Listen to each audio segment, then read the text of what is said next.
దేవుని స్తుతించుడి ఎల్లప్పుడూ దేవుని స్తుతించుడి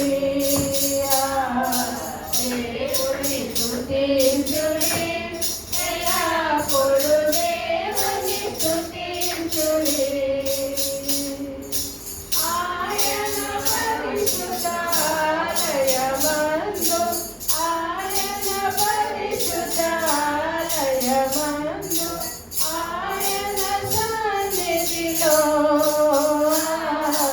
ఆయన సన్నిధిలో ఎల్లప్పుడూ దేవుని స్తుతించుడి దేవుని స్తుతించుడి ఎల్లప్పుడూ దేవుని స్తుతించుడి. ప్రార్థన చేసుకుందాం. మహాకృపా ప్రేమ గల మా దయగల తండ్రి, నీ నామములకు వేలాది స్తోత్రములు నాయన. ఈ సమయంలో నీ బిడ్డలను మేమందరము తండ్రి ఆత్మతోనూ సత్యముతోనూ పాటల ద్వారా ప్రార్థన ద్వారా ఆరాధించడానికి నీవే కృప చూపించినందుకు వందనాలు. అదే సమయంలో Sunday school ministry, youth ministry కూడా నీకు మహింకరంగా జరిగించినందుకు వందనాలు. ఈ సమయంలో నీ సేవకుడు బోరుగా వాడుకుని నీ యొక్క వాక్యాన్ని మాకు అందించండి. ప్రతి ఒక్కరి హృదయ ద్వారా తెరవండి. నీ వాక్యం నాటబడి ఫలించులాగా సహాయం దయచేయమని, నీవే మా మధ్యలో ఉండమని మా ప్రభువు యేసుక్రీస్తు ద్వారా వినయంతో వేడుకొనుచున్నాము తండ్రి, ఆమేన్. ఈ సమయంలో దేవుడు ఏర్పరచబడిన వాక్య భాగం చదువుదాం. హగ్గయి రాసిన హగ్గయి 2:19 ఏమనుందంటే, హగ్గయి 2:19, హగ్గయి 2:19 పేజ్ నెంబర్.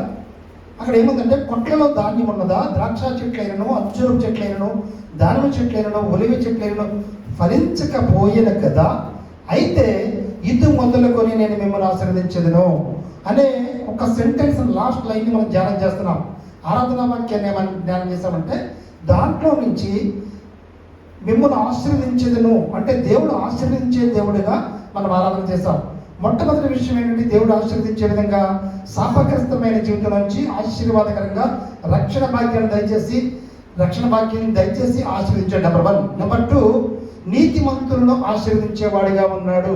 నెంబర్ 3, ఆయన ఆత్మీయ ఆశీర్వాదములకు వారసులుగా పిలువబడే మనకు శ్రేష్టమైన ఆశీర్వాదాన్ని ఇచ్చేవాడిగా ఉన్నాడు. అది ఆరాధన వాక్యాన్ని ధ్యానం చేశాం. ఇప్పుడు ఈ మెయిన్ మెసేజ్లోకి వెళ్ళినప్పుడు ఇది మొదలుకొని అనే మాటని ధ్యానం చేస్తాం. ఇది మొదలుకొని ఎప్పుడు మొదలు పెట్టాడు? ఇది మొదలుకొని నేను మిమ్మల్ని ఆశీర్వదించను. దేవుని వాక్యంలో ప్రతి దానికి ఆశీర్వాదానికి ముందు ఒక షరతు ఉంటుంది, ఒక కండిషన్ ఉంటుంది. ఇది చేస్తే మిమ్మల్ని ఆశీర్వదిస్తాను. ఇఫ్ కండిషన్ లాగా ఒక కండిషన్ ఉంటుంది. ఆ కండిషన్లో ఆ షరతుని, ఆ లక్షణాన్ని మనం కలిగి ఉన్నప్పుడు, దాన్ని పాటించినప్పుడు మాత్రమే ఆశీర్వాదాలు పొందుకునే వారంగా ఉంటాం. దేవుడు ఆశీర్వదించేవాడుగా ఉన్నాడు అని మనం ఎలా ఉన్నా పర్లేదు ఆశీర్వదింపబడతామంటే అది మన యొక్క ఏంటి? అనాలోచితమైన భక్తిహీనత, ఆలోచన విధానం. కాబట్టి దేవుడు 7 షరతులు కలిగిన 7 లక్షణాలు కలిగిన పరిస్థితుల్లో మనం ఉంటే దేవుడు ఆశీర్వదించేవాడిగా ఉన్నాడు. ఇది మొదలుకొని ఇప్పటి నుంచి మొదలు పెడతాను మిమ్మల్ని ఆశీర్వదించడానికి. ఎప్పటి నుంచి మొదలు పెడతాను? ఈ 7 లక్షణాలు మీరు కలిగి ఉంటే అప్పటి నుంచి మిమ్మల్ని ఆశీర్వదించేవాడిగా నేనున్నాను అనే విషయాన్ని దేవుడు జ్ఞాపకం చేస్తున్నాడు. కాబట్టి ప్రతి వచనంలోని ఇది మొదలుకొని అని ప్రారంభిస్తూ మనం ఏ లక్షణాన్ని కలిగి ఉండాలో ఆ లక్షణాలు 7 లక్షణాలు మనం చూసుకుంటే అప్పటి నుంచి మొదలుపెట్టి ఆ లక్షణాన్ని కలిగి ఉన్న కాడి నుంచి నేను ఆశీర్వదించేవాడిగా ఉన్నాడు. మొట్టమొదటిగా చూడండి, మత్తయి సువార్త 23వ అధ్యాయం, మత్తయి సువార్త 23వ అధ్యాయం 39వ వచనం చూడండి. మత్తయి సువార్త 23వ అధ్యాయం 39వ వచనం. ఇది మొదలుకొని ప్రభు పేరిట వచ్చేవాడు స్తుతింపబడుగాకని నేను చెప్పు వరకు నేనేం చెప్పాను? ఇది మొదలుకొని ఇప్పటి నుంచి మమ్మల్ని ఆశీర్వదించాలి. ఇది మొదలుకొని ప్రభువు పేరట వచ్చేవాడు స్తుతింపబడుగాక. నువ్వు ప్రభువు పేరట రావాలి. నువ్వు ప్రభువు పేరట నువ్వు వచ్చావనుకో, అప్పుడు ఇది మొదలుకొని నేను స్తుతిస్తాడు. ప్రభు పేరట రావడం అంటే అర్థం ఏంటంటే 37వ వచనం చూడండి. అక్కడే 37వ వచనం. యెరూషలేమా ప్రవక్తలను చంపుచును, నీ యొద్దకు పంపబడిన వారిని రాళ్లతో కొట్టుచును ఉండుదానా?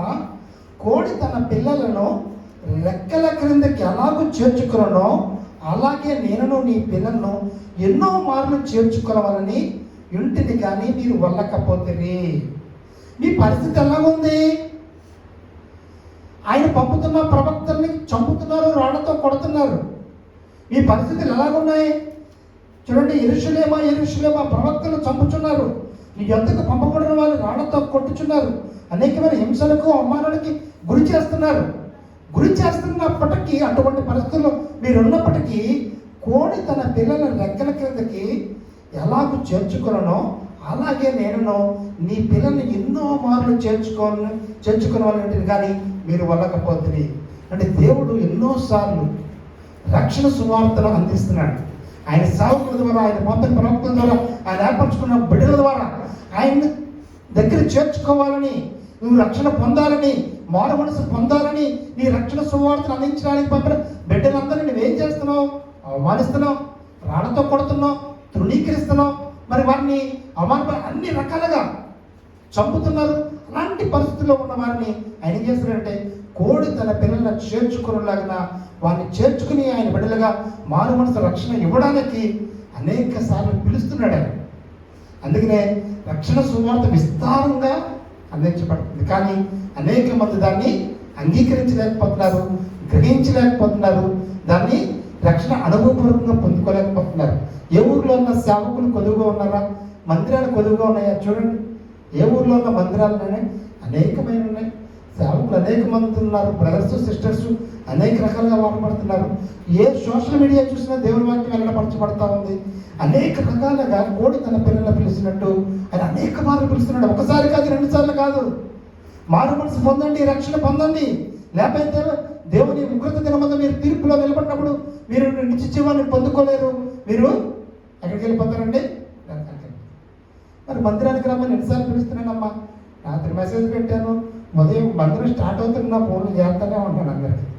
నేను చెప్పాను, వచ్చిందా ఫోన్ నీకు? 11 అయినా 12 అయినా చేస్తూనే ఉంటున్నాను. 12 గంటలకు కూడా చేశాను. చేయాల్సిన వాళ్ళకి 10 సార్లు చేశాను. ఎట్టకేలకు ఇద్దరికి చేస్తుంటే ఒక ఫోన్ ఎత్తారు. ఎత్తేదాకా చేస్తూనే ఉంటాను. ఎత్తి అమ్మ 12 అయినా పర్లేదు రండి, కనీసం లాస్ట్లో ఉన్న ఆశీర్వాదం పొందుకోవాలి కదా, 2వ మెసేజ్ అని వినాలి కదా, వస్తామని మాట ఇచ్చారు. ఆ పిల్లలు తింటే ఎవరైనా స్వీట్స్ కూడా తెచ్చాను. మరి ఏదో విధంగా ఇంకా వచ్చారండి. నిజంగా నేను మాట చెప్పాను, దీంట్లోకి ఎంటర్ అయ్యాను. అంటే ఎందుకంటే ఏదో విధంగా ఎన్నో మార్లు పిలుస్తున్నాం. దేవుడు చెప్పిన బాధ్యత ఎన్నో మార్లు పిలుస్తున్నాం. ఎందుకంటే ఆయన పక్షాన చేరాలి. కోడి తన పిల్లల దగ్గర చేరినట్టుగా మారు మనసు పొందండి, రక్షణ పొందండి, మారు మనసు పొందండి, రక్షణ పొందండి, రండి, మీకు సువార్త అందించబడుతుంది, రండి అని అనేక సార్లు పిలుస్తుంటే వారు వెళ్ళకపోతేని అంటే రిజెక్ట్ చేసేస్తున్నప్పుడు వారిని దేవుడు ఆశీర్వదించేవాడిగా ఉన్నాడా? ఆశీర్వదించేవాడిగా అంత మాత్రమూ లేడు. ఎవరైతే దాన్ని అంగీకరించి దాన్ని హృదయపూర్వకంగా మరి దేవుని యొక్క మారు మనసు రక్షణ పొందుకుంటారో ఇది మొదలుకొని ప్రభు పేరట వచ్చేవాడు స్తుతింపబడతాడు. కాబట్టి నువ్వు ఎప్పుడైతే మారు మనసు అనేక సార్లు దేవుని సువార్త అందించినప్పుడు నీ హృదయ ద్వారాలు మూసుకోకుండా హృదయ ద్వారాలు తెరిచి దేవునికి భయపడి సత్యాన్ని గ్రహించి రక్షణ పొందుకుంటావో అప్పుడు ఇది మొదలుకొని నేను ఆశీర్వదింపబడేవాడిగా ఉన్నావు. ఇవన్నీ చెప్తూనే ఉంటారు పాస్టర్ గారు, ఇవన్నీ చెప్తూనే ఉంటారు పాస్టర్ గారు, కాబట్టి చూద్దాంలే, దాని సంగతి ఆలోచిద్దాంలే అనుకుని అనేక మంది దాన్ని ఎక్కడో పెండింగ్లో పెడతా ఉంటారు కదండి. ఎప్పుడో పెండింగ్లో పెడతా ఉంటారు. ఇంకా చాలా జీవితం ఉంది, చాలా కాలం ఉంది అనుకుంటూ ఉంటారు. కానీ దేవుని ఆశీర్వాదాలు ఇది మొదలుకొని ప్రారంభించబడాలంటే నువ్వు ఆయన పిలిచినప్పుడు ఆయన దగ్గరికి వచ్చి మారు మనసు రక్షణ పొందుకునేవాడుగా ఉండాలి. అది మొదటి విషయం. షరతు ఏంటంటే నువ్వు ఆశీర్వదించబడాలంటే, ఇది మొదలుకొని నీ మీద ఆశీర్వాదాలు కావాలంటే ఆయన పిలిచినప్పుడు వచ్చి మారు మనసు రక్షణ పొందుకోవాలి. నెంబర్ 1. నెంబర్ 2, కీర్తన 113:2. కీర్తన 113:2. కీర్తన 113:2 చూడండి.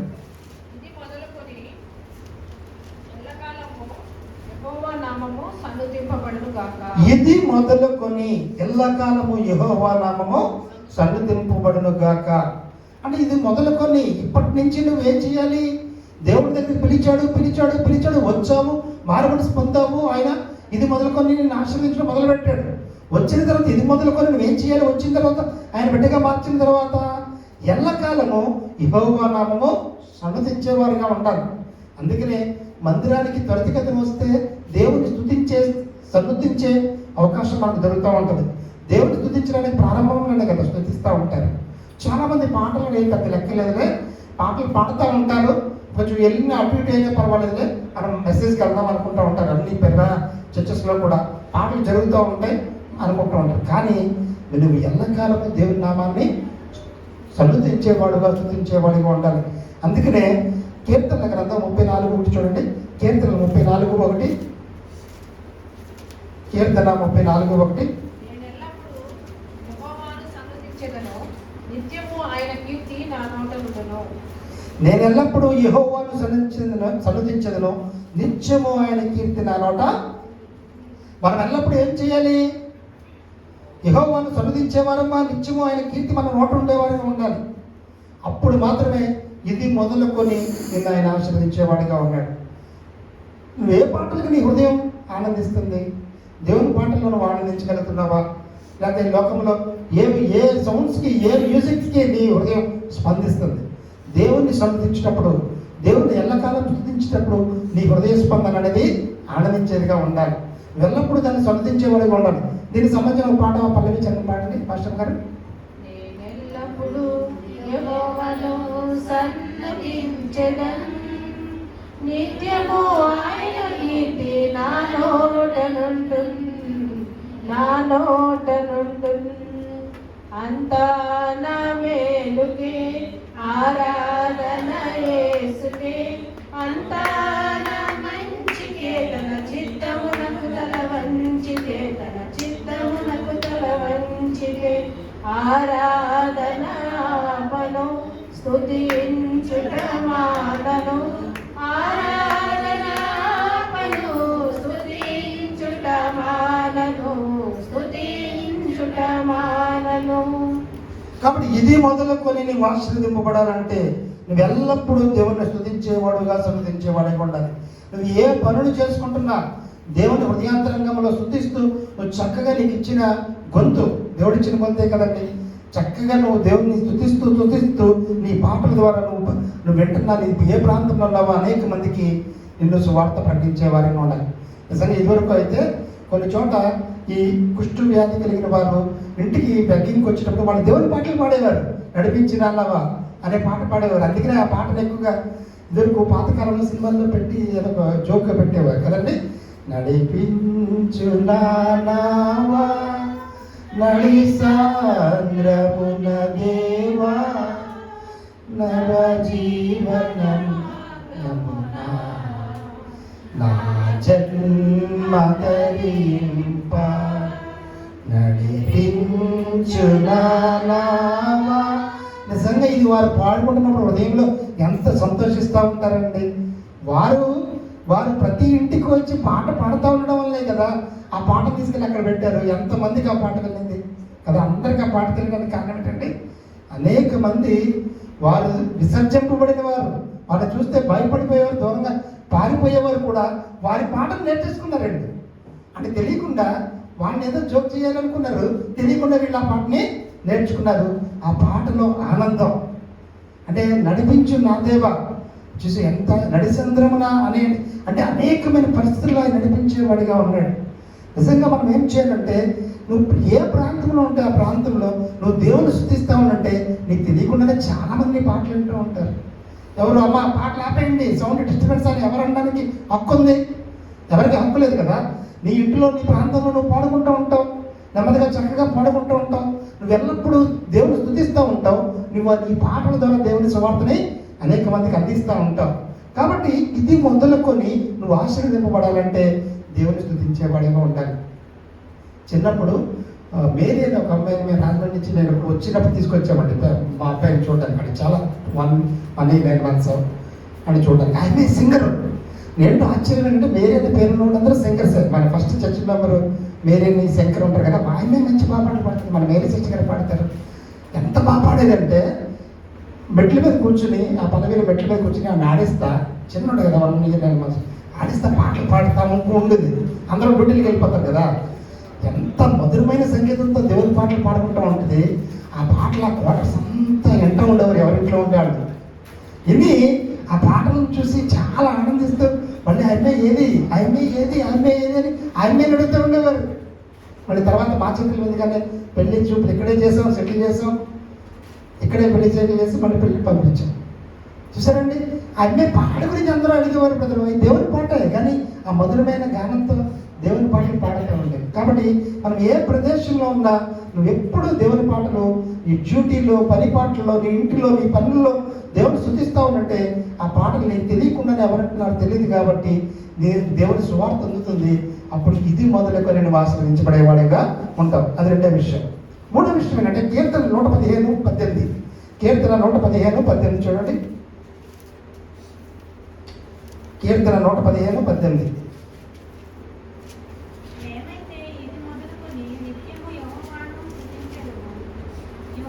మేమైతే ఇది మొదలుకొని నిత్యము యెహోవాను స్తుతించదము, యెహోవాను స్తుతించదము. అక్కడ 13వ వచనం కూడా చూడండి. 13వ వచనం, పెద్దలనేమి పెద్దలనేమి తన యందు భయభక్తులు గల వారిని యెహోవా ఆశీర్వదించును. ఇక్కడ ఇది మొదలుకొని మేమైతే ఇది మొదలుకొని నిత్యము యెహోవాను స్తుతించదు. ఇది మొదలుకొని ఎప్పుడు యెహోవాను స్తుతించడం అంటే ఎప్పుడైనా సంతోషంగా ఉన్నప్పుడే కదా మనుషులు పాటలు పాడుతూ ఉంటారు. సంతోషం వచ్చినప్పుడు మన నుంచి పాటలు వస్తూ ఉంటాయి. నువ్వు ఇది మొదలుకొని దేవుణ్ణి స్తుతించే పరిస్థితుల్లో నువ్వు ఎప్పుడు ఉంటావంటే పిల్లలనేమి పెద్దలనేమి తన యందు భయభక్తులు గలవాన్ని యెహోవా ఆశీర్వదించేవాడిగా ఉన్నాడు. ఎప్పుడైనా నువ్వు ఆశీర్వదించబడ్డావు అనుకోండి, తెలియకుండానే సంతోషం హృదయం నిండిపోతూ ఉంటుంది. తెలియకుండానే మనకి పాటలు వచ్చేస్తూ ఉంటాయి కదా. కాబట్టి పిల్లలేమి పెద్దలేమి తన యందు భయభక్తులు గల వారు అందరూ దేవుని చేత ఆశీర్వదించబడేవారుగా ఉన్నారు. కానీ మూడో విషయం ఏంటంటే ఎవరైతే దేవుని యందు భయభక్తులు కలిగిన వారుగా ఉంటారో వారు ఇది మొదలుకొని ఆశీర్వదించబడేవారుగా ఉంటారు. నువ్వు నిజంగా దేవుని యందు భయము భక్తి కలిగి ఉన్నావా, ఇది మొదలుకొని నువ్వు ఆశీర్వదించబడేవాడుగా ఉన్నావు. అది మూడో విషయం. నాలుగో విషయం ఏంటంటే కీర్తన 121:8. కీర్తన 121:8. ఇది మొదలుకొని నిరంతరము నీ రాకపోకలయందు యెహోవా నిన్ను కాపాడును.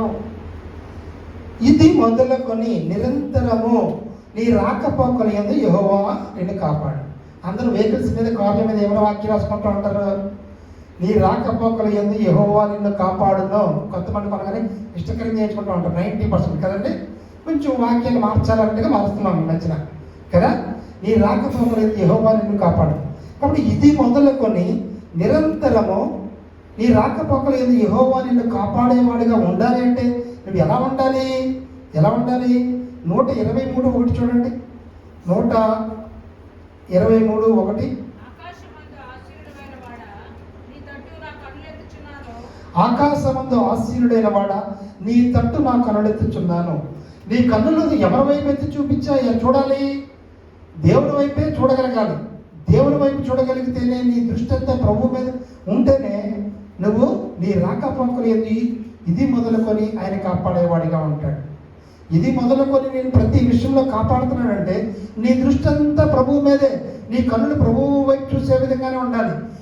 ఆ పేతురు గారు ప్రభువు వైపు తన కన్నులు చూస్తున్నప్పుడు సముద్రంలో మునిగిపోలేదు. ఎప్పుడైతే కిందకి నిజంగా నేను నీళ్ళ మీద నడుస్తున్నానా లేదా అని చూశాడు, మునిగిపోయాడు. కాబట్టి మన దృష్టి అంతా ప్రభువు మీదే ఉండగలిగినప్పుడు ఇది మొదలుకొని నీ రాకపోకలయందు యెహోవా నిన్ను కాపాడేవాడిగా ఉన్నాడు. మనం చూస్తూ ఉంటామండి, మన ప్రయాణంలో ఒక్క త్రుటిపాటి సెకండ్లోనే మనకు అపాయం నుంచి తప్పించుకుంటూ ఉంటాం కదా. దేవుడు కాపాడుతూ ఉంటాడు. ఒక్క సెకండ్ తేడా పెద్ద ఉండదు, ఒక్క సెకండ్లోనే జరిగిపోతూ ఉంటాయి. కాబట్టి అటువంటి పరిస్థితుల్లో మనం కాపాడుతున్నాడంటే మనం మన దృష్టి అంతా ప్రభు పైనే ఉంచాలి. మన దృష్టి అంతా ఆయన కన్నులు ఆయన వైపే చూస్తామంటే ఇది మొదలుకొని ప్రతి విషయంలో మనం కాపాడేవాడిగా ఉన్నాడు. నువ్వు ఎక్కడికి వెళ్ళినా, నీ ప్రయాణం ఎక్కడికైనా, నీ రాక ఎక్కడికి వెళ్ళినా, నువ్వు ఎటు ప్రయాణించినా, ఏ ప్రాంతంలోకి ప్రయాణించినా నువ్వు ప్రభు మీదే దృష్టి ఉంచితే ఆయనని కాపాడేవాడిగా ఉన్నాడు. 4వ విషయం. 5 కీర్తన 125:2 చూడండి. యెరూషలేము చుట్టూ పర్వతములు అన్నట్లు యెహోవా ఇది మొదలుకొని నిత్యము తన ప్రజల చుట్టూ ఉండను.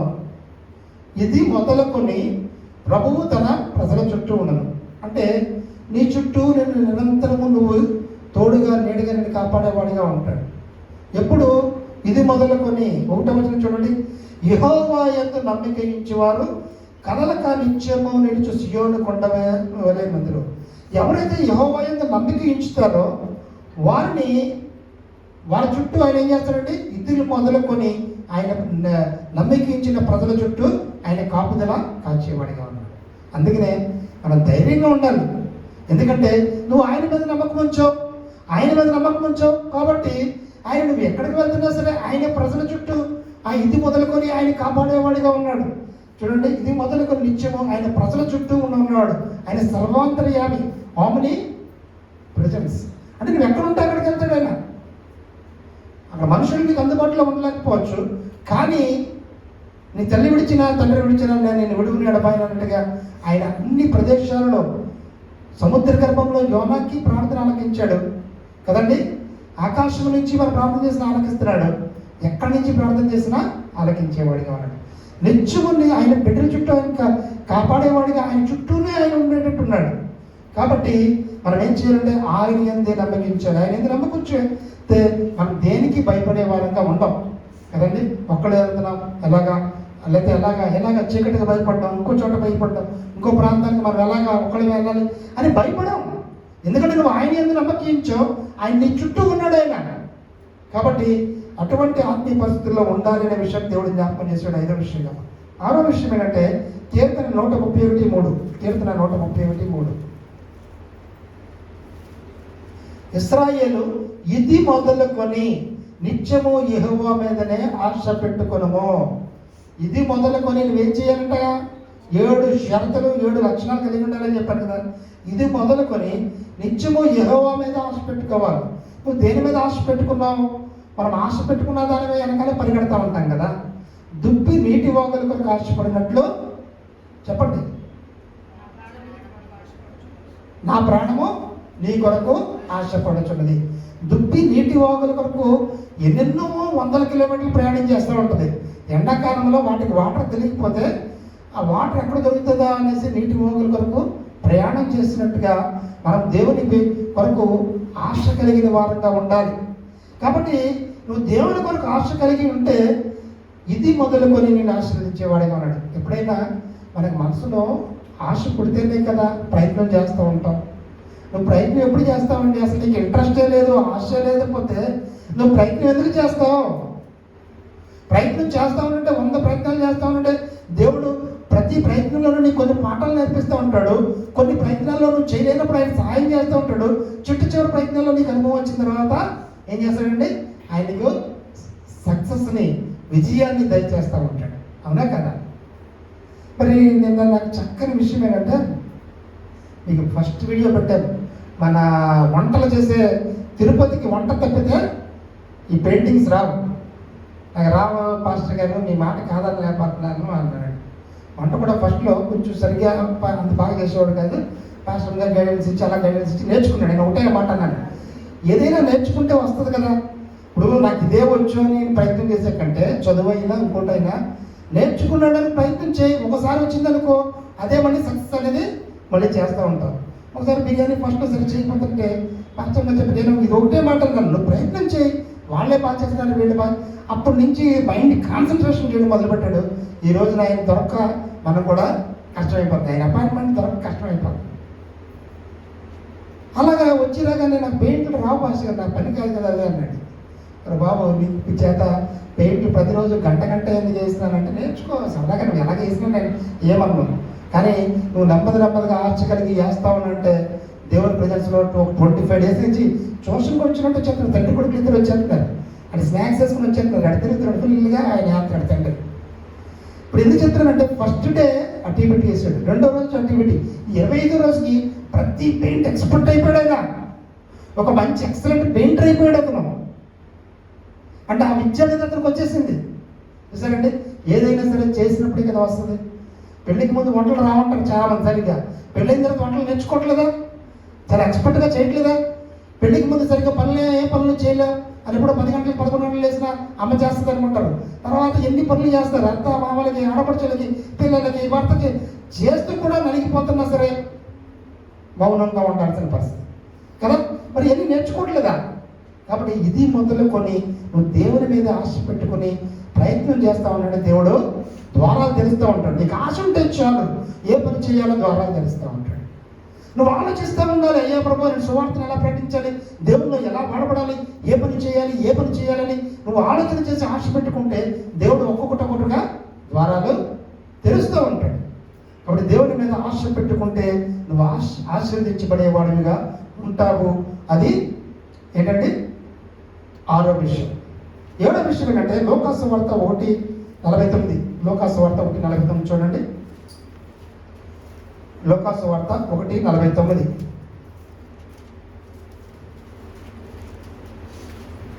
సర్వశక్తిమంతుడు నాకు గొప్ప కార్యములు చేసెను గనుక ఇది మొదలుకొని అన్ని తరముల వారును నన్ను ఇది మొదలుకొని అన్ని తరముల వారు ఆమెను ధన్యురాలు అంటారంట.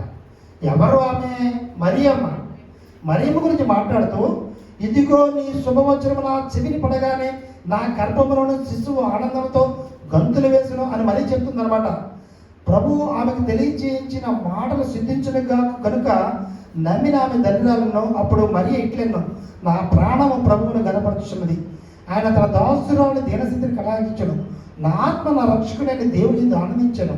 సర్వశక్తిమంతుడు నాకు గొప్ప కార్యం చేసిన కనుక ఇది మొదలుకొని అన్ని తరముల వారు నన్ను ధన్యురాలు. కాబట్టి ఇది మొదలుకొని నువ్వు ధన్యుడివి, ధన్యురాలువు అని ఒక మంచి సాక్ష్యాన్ని పొందుకోవాలంటే నువ్వేం చేయాలి?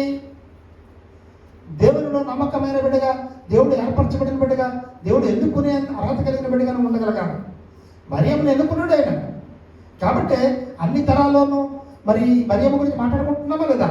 ఆమె తెల్లని క్రిస్మస్ ప్రతి నాటిలోనూ మరియమ్మ పాత్ర ఉంటుంది కదండి. కాబట్టి మనకు ఒక మంచి సాక్ష్యాన్ని కలిగి ఉండాలి. మంచి సాక్ష్యం కలిగి ఉంటే మనుషులు ఈ రోజు ఇక్కడ ఉంటాం, ఇంకో రోజు ఇంకో చోట ఉంటాం. అసలు ఈ లోకం మీద కూడా ఉండకపోవచ్చు కదండి. ఇప్పుడు తరాలు మనుషులు వెళ్ళిపోతూ ఉంటారు, చనిపోతూ ఉంటారు కదా. ఎవరు శాశ్వతం కాదు కదా. కానీ నీ జీవిత సాక్ష్యం అనేది అన్ని తరముల వారు ఆమెని ధన్యురాలనే సాక్ష్యం ఎలా ఉండిపోయిందో నీ సాక్ష్యం ఇక్కడ ఎలా ఉండిపోయింది. కాబట్టి మన జీవిత సాక్ష్యం అనేది మనుషులు ఉన్నా లేకపోయినా మన జీవిత సాక్ష్యం అనేది ఉండిపోతుంది. ఇప్పుడు అమూల్య ఈ సండే కాకుండా వచ్చే సండే వస్తాం ఏమా, ఆ తర్వాత సండే నుంచి తన చర్చికి రాదు. ఎందుకంటే జాబ్ రిజైన్ చేసింది, పెళ్లి సెటిల్ అయిపోయింది కదా జనవరిలో. నెక్స్ట్ సండే వరకే వస్తుంది. మహా అయితే ఇక్కడ ఎంత ఉంది? సంవత్సరంన్నర ఉన్నావా, 2 సంవత్సరాలు ఉన్నావా? 1.5 year ఉంది. ఈ 1.5 year తర్వాత తల్లి మళ్ళీ ఫిజికల్గా ఎప్పుడన్నా మనకు చుట్టూ వస్తుందేమో కానీ తను ఖత్తర్లో ఉంటుంది, లేకపోతే సీతంపేటలో ఉంటుంది, వైజాగ్లో ఉంటుంది, చుట్టూ వస్తుంది. కానీ ఒక సాక్ష్యాన్ని ఇక్కడ వదిలిపెట్టి వెళ్ళిపోతుంది. నిజంగా ఆమె సాక్ష్యం మరి ఎలా చెప్తారులే. నాకు ఆశ్చర్యకరమైన విషయం ఏంటంటే, ఒక పాస్టర్ గారు అమ్మాయి అయ్యండి, తండ్రి గారు పాస్టర్ గారు అయ్యండి, ఆమె దర్శనం గారు నా తండ్రి గారు పాస్టర్ గారు తీసుకోవచ్చు కానీ అక్కడ ఇక్కడి నుంచి పంపుతాడు. మొదటి సాక్ష్యం. రెండోది, మందిరాన్ని శుభ్రపరచుట్లో నెంబర్ 1 కింద వాడబడింది. 1.5 సంవత్సరమే ఉన్నదంతకాలం ఉంటే సంవత్సరం చాలా విధేయత కలిగి ఉండేది. కాబట్టి ఈ సంవత్సరంలో రెండు విషయాల సాక్ష్యాన్ని వదిలి వెళ్ళిపోయిందా లేదా? ఆ 2 విషయాలు ఎంతో మందిని ఎంతో కాలం ప్రభావితం చేస్తూనే ఉంటుంది. ఎన్నో చోట్ల ఆ సాక్ష్యం చెప్పబడతానే ఉంటుంది. కాబట్టి మనుష్యులు ఇక్కడ ఉండకపోవచ్చు, అన్ని తరముల వారు ఆమెను ధన్యురాలని అంటారు. కాబట్టి ఈ లోకంలో మన తల్లిదండ్రులు కూడా లేరు కదా ఈ రోజున. చాలామంది అలా తరతరాలుగా మరి వృద్ధాప్యుల గురించి చనిపోతూ ఉంటాం. కానీ మనం ఒక సాక్ష్యాన్ని వదిలిపెట్టి వెళ్ళాలి. నన్ను 5 years అయిపోయి 2 నెలలు వెళ్ళిపోతున్నారు. మీ సాక్ష్యం ఏం వదిలిపెట్టి వెళ్తున్నారు ఇక్కడ అనేది మనకు చాలా ప్రాముఖ్యం. ఏ ప్రాంతంలో ఉన్నా సరే మన సాక్ష్యం అనేది వదిలిపెట్టి వెళ్తూ ఉండాలి. అన్ని తరముల వారు, అన్ని ప్రాంతాల వారు, అన్ని ప్రజల వారు నేను ఏమని చెప్పాలండి, నువ్వు ధన్యురాలు అని ఒక సాక్ష్యం చెప్పగలిగిన స్థితిలో ఉంటే ఇది మొదలుకొని మీ సాక్ష్యం ద్వారా అనేక మంది దేవుడితో తిరిగే వారిగా ఉంటారు. కాబట్టి అగ్గి 2:19 ఏమని చెప్పారండి, ఇది మొదలుకొని నేను మిమ్మల్ని ఆశీర్వదించేవా అని ఒక్క సెంటెన్స్ ఉంది. అందులో దేవుని ఆశీర్వదించేవాడుగా ఆరాధన వాక్యం చెప్పాం. ఇక్కడ ఏం చెప్పామండి, ఇది మొదలుకొని నువ్వు ఎటువంటి లక్షణాలు శ్రద్ధలు కలిగి ఉంటే ఆశీర్వదింపబడతామని 7 విషయాలు చెప్పారు. ఆ 7 విషయాలు నువ్వు చెప్పేయాలి, రెడీగా ఉండు. మొదటిది ఏంటి? ఇది మొదలుకొని నువ్వు పిలిచినప్పుడు మారుమనసు పొందాలని పిలిచినప్పుడు వచ్చి రక్షణ పొందితే నువ్వు ఆశీర్వదింపబడతావు. ఇది మొదలుకొని నువ్వు రక్షణ పొందుకున్నప్పుడు నువ్వు ఆశీర్వదింపడతావు. రెండు, ఇది మొదలుకొని ఎల్లప్పుడూ యెహోవాను సన్నతించేవాడుగా స్తుతించేవాడుగా ఉండాలి. పాట రాదు లేదు అనకుండా అసలు నువ్వు అలా పాటలు పాడుకుంటే వెళ్ళిపోతూ ఉంటానండి రోడ్డు మీద. ఎవరు ఆపుతారు మనల్ని కదా? ఇది మొదలుకొని యెహోవాను సన్నతించేవాడుగా స్తుతించేవాడు, అప్పుడు ఆశీర్వదింపడతావు. మూడు, ఇది మొదలుకొని భయభక్తులు కలిగి ఉంటారో, పిల్లలనేమి పెద్దలనేమి ఎవరైతే భయభక్తులు కలిగి ఉంటారో వారు ఆశీర్వదింపబడే వారిగా ఉన్నారు. నాలుగు, ఇది మొదలుకొని ప్రభువు మీద దృష్టించి ప్రభువు వైపు నీ కన్నులు చూస్తూ ఉంటుంటే నీ రాకపోకల ఏదో కాపాడబడి ఆశీర్వదించేవాడిగా ఉన్నావు. నాలుగు. ఐదు, ఇది మొదలుకొని యెహోవా యందు నమ్మిక ఉంచేవాడిగా ఉండాలి. యెహోవా యందు నమ్మిక ఉంచితే నువ్వేం చేస్తావండి? ఆశీర్వదింపబడేవాడుగా ఉంటాం. ఆరు, ఇది మొదలుకొని దేవుని మీద ఏముండాలి? మనకి ఆశ కలిగి ఉండాలి. ఆశ గల ప్రాణాన్ని తృప్తిపరిచే దేవుడు. నిజంగా ఇంతకుముందు వేణి సిస్టర్ గారు, జేసీ సిస్టర్ గారు, కళ్యాణి జెరూషా ఉమ్మ మందిరాన్ని శుభ్రపరిచేవారు. ఇప్పుడు వాళ్ళకి ఆశ ఉంది, కానీ మందిరం శుభ్రపరచడానికి అవకాశం ఉందా? లేదు. అక్కడ పెద్ద చర్చెస్లో అక్కడ పెట్టుకుంటారు, అప్లైస్ పెట్టుకుంటారు. అవకాశం లేదు. దేవుడు అవకాశం ఇచ్చినప్పుడే మనము దాన్ని సద్వినియోగం చేసుకోవాలి. దేవుడు కూడా అవకాశం ఎప్పుడు ఇస్తాడండి? ఇప్పుడు మనకు ఉద్యోగం వేకెన్సీ ఉందన్నప్పుడే పడినప్పుడు అప్లై చేసుకోవాలి, కానీ అది ఫిలప్ అయిపోయిన తర్వాత అప్లై చేసుకుంటే వస్తుందా? కాబట్టి ఇది మొదలుకొని నీవు దేవుని మీద ఆశ కలిగిన వాడుగా ఉండాలి. ఆరు. ఏడు, ఇది మొదలుకొని అన్ని తరముల వారికి నీ సాక్ష్యం అనేది ఒక మంచి సాక్ష్యం కలిగి ఉండాలి. అన్ని సాక్ష్యం కలిగి ఉంటే నువ్వు ఒక ధన్యుడివి ధన్యురాలివి అని చెప్పబడతావు. నువ్వు ఏ స్థితిలో ఉన్నా, ఏ పరిస్థితిలో ఉన్నా, అబ్బా ఆ అబ్బాయి చాలా మంచోడండి, ఆ పిల్లడా చాలా మంచోడండి అని ప్రతి ఒక్కరూ ఒక మంచి సాక్ష్యం చెప్పుకొని మనల్ని బట్టి దేవుడు మహిమపరచబడతాడు. మనల్ని బట్టి మన సాక్ష్యాన్ని బట్టి దేవుడి తట్టు అనేక మంది తిరిగేవారిగా ఉంటారు. కాబట్టి 7 లక్షణాలు మనం కలిగి ఉంటే ఇది మొదలుకొని నీవు దేవుని చేత ఆశీర్వదించబడేవాడిగా ఉంటావు. ఈ 7 లక్షణాలు కలిగి ఉండకుండా నేను ఆశీర్వాదం కావాలి, పాస్టర్ గారు ప్రార్థన చేయండి, పాస్టర్ గారు ప్రార్థన చేయండి అంటే పాస్టర్ గారు ప్రార్థన చేస్తూ ఉంటారు. మరి 7 లక్షణాలు నీకు ఉండాలి కదా, 7 లక్షణాలు ఉండాలి కదా. మరి అటువంటి ఆత్మీయ స్థితిలో మనం నడిపింపబడాలని ఈ సమయంలో ప్రార్థన చేద్దాం. పాస్టర్ గారు ప్రార్థన చేసిన తర్వాత ప్రభు బల్లోనికి వెళ్దాం.